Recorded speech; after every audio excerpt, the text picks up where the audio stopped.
Ah ouais, la vache, 4 heures à rester debout pour le maquillage de Drax? Ça devait être ultra éprouvant pour Dave Bautista, ça. Ah ouais, qui le dites-vous? Moi, c'était des sessions de 6 heures à l'époque. Comment ça à l'époque, c'est-à-dire? Bah, j'ai un peu tourné, quoi. Dans les années 2000, j'ai eu un rôle éprouvant. Bah bon, et dans quoi? Bah, vous voyez le colonel Attar, le gros gorille, là, dans la planète des singes? C'était moi, Michel. Le colonel Attar? Mais non, c'était Michael Clark Duncan. Non, mais ça, c'est ce qu'on veut faire croire aux gens. Ils ont eu un vrai coup de cœur pour moi au casting, mais on s'est arrangé. J'ai dit, bon, les gars, je veux 50% des parts du film, et vous me citez pas au crédit. Ils ont dit banco, évidemment. Ah ouais, d'accord, ouais. Donc vous connaissez bien Tim Burton, alors? Évidemment, je connais Tim. Timmy, c'est mon pote. C'est incroyable, votre histoire, dis donc, hein. Bref, bonjour à tous et bienvenue dans Fort Accord, votre analyse d'après-film en compagnie de Michel, le spécialiste technique d'halluciné et des poils de singe. Bonjour Michel. Bonjour Michel. Un voleur hors pair, une voix off qui diffère, rien ne m'échappe. Et cette semaine, Michel, on s'incruste dans l'équipe des... Gardiens de la Galaxie, volume 1 et 2. Je sais pas si c'est vrai, mais ça fout les jetons. N'aie pas peur, mon mignon. Ça sera rapide et tu sentiras rien. Ça, c'est ce qu'elles vous disent toutes, Michel. Hein. Oh, très jolie celle-là, Michel. Bon, et ça vous dit de voir Star-Lord faire le fifou en vaisseau? Ah, toujours. Alors c'est parti. Pause. Là, à la main gauche, il porte son petit gant de pilote. Et pas à la main droite. Bah si sûrement, mais on le voit pas. Bref, je refais lecture et... il se prend un geyser. Ah bah bravo. Ouais, c'est couillon quand même. Et attendez...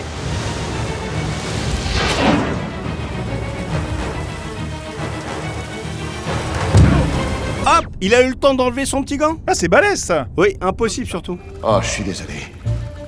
Il est encore coincé. Où est-ce que je le mets? Bah, je sais pas, Peter, tu peux essayer de te le carrer bien pour Ah fond. non, Michel, commencez pas avec vos saloperies, là. Bon, Star-Lord est un gamin, mais c'est un voleur hors pair. Regardez. Ce sont les risques du métier. J'ai croisé un type avec des cheveux en fer qui est au service de... Là, l'acheteur pose un crédit bleu ici. Ok, donc il y a 3 crédits jaunes et 2 bleus bien alignés. C'est ça. Sauf que juste après, d'un dénommé Ronan. Qu'est-ce que vous dites? bam, le crédit bleu a disparu. Ah ouais, et c'est un gros bordel aussi, hein. Bah ouais, il est peut-être discret, Star-Lord, mais il a foutu un sacré dawa là-dedans. Et l'acheteur va bien se faire arnaquer. C'est sérieux ou vous êtes en train de vous payer ma tête? Très sérieux, mon vieux, tu ferais bien de recompter. Passons maintenant à un autre membre de l'équipe. J'ai nommé Gamora, et ses talents au combat rapproché.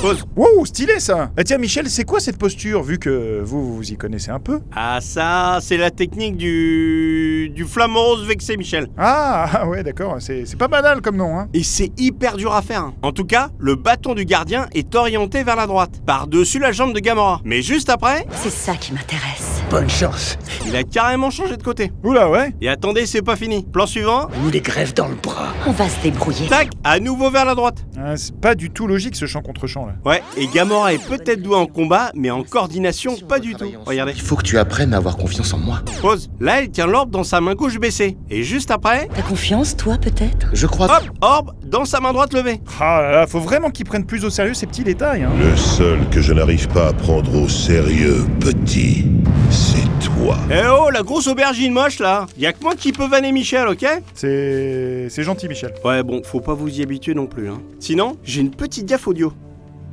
Pause. On va rester sur la lettre et je vais laisser le son dérouler. Écoutez bien. Peter, je sais que c'est très dur pour toi depuis quelques mois. Mais dis-toi que je pars pour un monde meilleur, où je serai bien. Alors, Michel?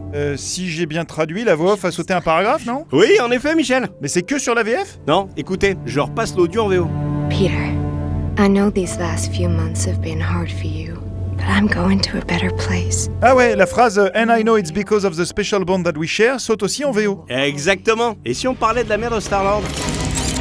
Mais qu'est-ce qu'il fait? Ça va, calme-toi, gamin, je vais pas l'insulter, ta maman. Bon, au début du deuxième film, les parents de Star-Lord vont batifoler dans les bois.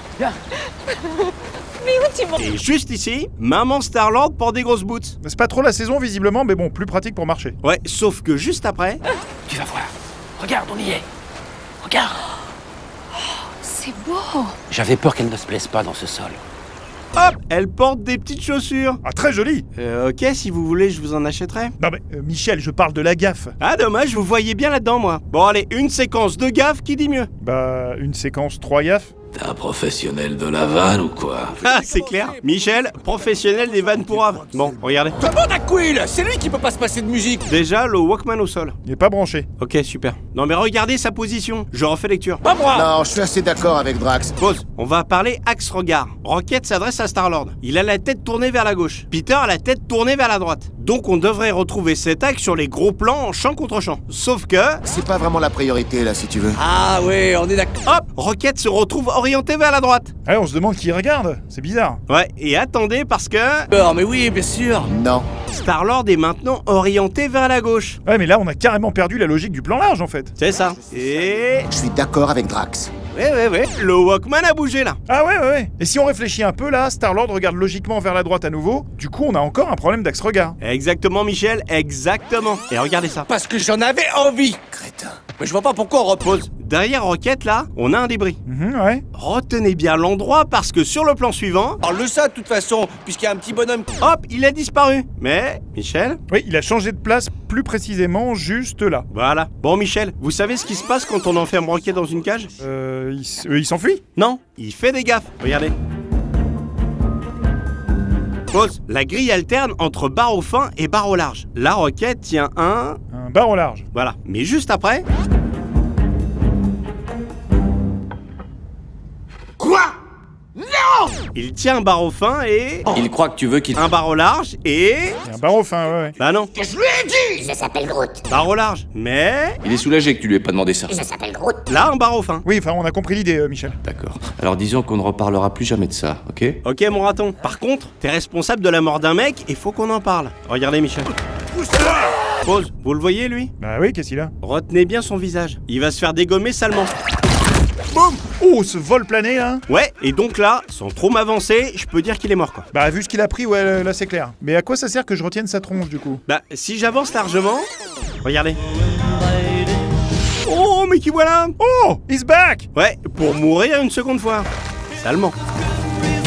C'est moche, ça. Ouais, globalement, le gars a pas le bol, quoi. Et j'ai gardé le meilleur pour la fin. Le best du best. J'espère que vous allez parler de Stanley. Évidemment. Ah, trop cool. Regardez, Michel. Oui, bon, comme je vous le disais avant d'être grossièrement interrompu, à cette époque-là, j'étais livreur chez Federal Express. Voilà. Il évoque son passé chez Federal Express. Ça renvoie à ce caméo dans Civil War. C'est vous, Tony Trash? Sauf que Civil War se déroule en 2016 et Les Gardiens en 2014. Ah ouais, donc il parle du futur, en fait. C'est ça. Donc il a pas encore bossé chez Federal Express dans Les Gardiens. C'est excellent, ça. Mais c'est pas grave, parce qu'on l'aime, Stanley, et qu'il nous manque énormément. Oui, carrément. Gros big up, gros love, grosse dédicace à lui.